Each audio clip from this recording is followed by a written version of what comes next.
Hello friends, welcome back to the new video guys. Today guys we are going to talk about guys Samsung phone setting guys. In this video guys I will show you guys how can you check your IMEI number in your Samsung phone. Friends, you want to check guys IMEI number, so guys you can check. But in this video guys I will show you guys how can you check your IMEI number in your Samsung phone device. So before starting video fans, so first of all guys go and subscribe my channel, click the bell icon and like my video. So guys, I think guys you all know guys how to check IMEI number in our phone setting.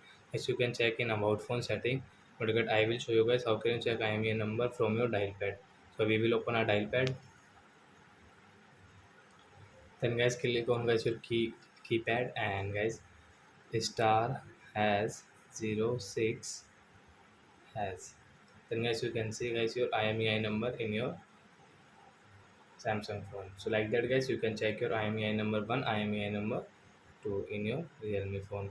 So I hope friends you have understood how to check IMEI number in a Realme phone. So that's it guys. Thanks for watching. Guys, now we will meet on next video guys with new topic. Before going guys, please go and like my video, subscribe my channel. Bye bye friends.